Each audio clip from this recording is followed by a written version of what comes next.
good morning, good afternoon, and good evening, Salutation Forcent Francist. I am Jennifer Lynn Silverio from class 9.2, and today I want to tell you a story about the singing bear. First of all, I want to thank Mr. Yofi as my teacher, and I want to thank Derek Hall, Alison Morris, and Louisa Somerville as the author of the story. So here you are. I hope you guys enjoy the singing bear. Long ago, there lived a young boy named Peter. He was a very gentle lad who loves all creatures, but most of all, he loved the animals and birds of the forest. Many a time, he had mended a jay's broken wing or set a badger free from a cruel trap. One day, the fair came to town and Peter was very excited. He could see brightly colored tents being put up in the fields and carts arriving with mysterious-looking loads. As soon as the fair was open, Peter was off with his penny in his pocket to try his luck. First of all, he had to go at the coconut shy, then he tried to climb at the crazy pole. Finally, he used his last farthing to the tombola stall. He was about to head for home when at the corner of his eye, he caught a glimpse of a dreadful sight.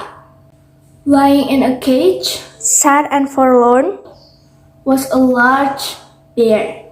On a small plate at the front of the cage was the bear's name, Lombard.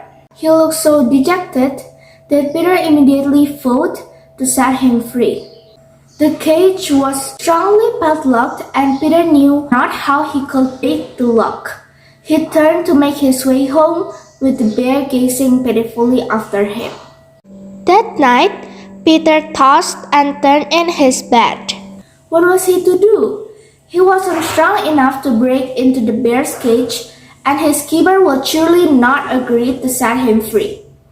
In the middle of the night, he resolved to return to the fairground to comfort the bear. He slipped out of bed and made his way by the light of the moon back to the fairground. To his astonishment, he found the bear singing a song to himself in a beautiful voice. For a while, Peter listened to the lovely sound of the bear singing. Then he had an idea. He remembered a piece of paper he had seen pinned to the palace gate. "Don't cry, Lombard," he said.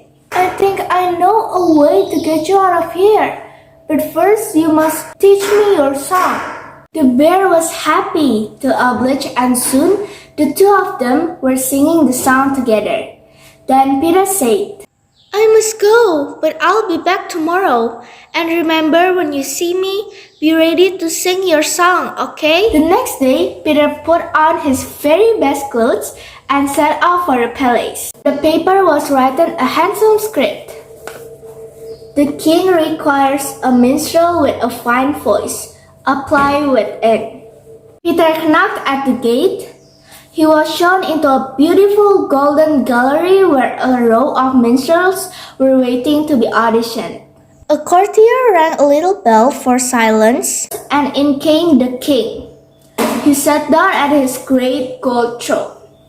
"Let the audition begin," cried the king. The first minstrel stepped forward. He sang a song in a sweet high voice that tugged at the heart and reduced the court to tears. The next minstrel sang a song that was so witty and amusing that the entire court wept with laughter. Last, it was Peter's turn. He stepped forward, gave a deep bow, and said, "I beg your majesty's permission to perform my song out of doors, so that all the wild creatures of the forest might hear it too." "What a strange request, he said. However, if the truth be told, he had grown quite sleepy listening to so many beautiful songs and thought the fresh air might liven him up. "Very well, but it had better be worth it," he said, giving Peter a fierce look. He led the king, the court, and all the minstrels out of the palace gates and down the road. "Where are we going?" "This is very untoward," they muttered. At last, they reached the fairground, but Peter didn't stop until he was in the view of Lombart's cage. Lombard saw him, and Peter winked at the bear. "This is what I would like to sing for you." The king's royal eyebrows rose higher and higher as he looked around him. "Well, I must say, this is very odd indeed. However, as we've come this far, we may as well hear your song. Proceed." Peter opened his mouth and mimed the words while Lombard sang. It was the most beautiful song that anyone had ever heard. By the end of the song, the king was sobbing tears of joy, mirth, and sorrow all together. "That was the finest song I ever heard," he said. "You have won the audition, and I would like you to be my minstrel." Peter took another low bow. "Sure," he said. "Well, that I could accept, but in all honesty, it was not I who sang, but my friend, Lombard the bear." Everyone gasped as they saw the bear in his cage. For a moment, the king looked furious, but then he began to smile and said, "I praise you for your honesty, Peter, and I would very much like to have Lombard as my minstrel. Counselor, bring me the royal purse." The king paid the keeper handsomely, who was then delighted to set the bear free. Lombard became the king's minstrel and was famous throughout the land. And from then on, Peter went to the palace each day to sing duets with his friend, the bear. Yay!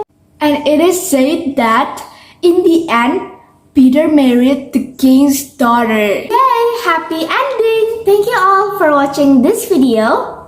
I hope you like it, and let's spread kindness together wherever we are. Yay! Bye guys! See you later. Fighting! Whoa!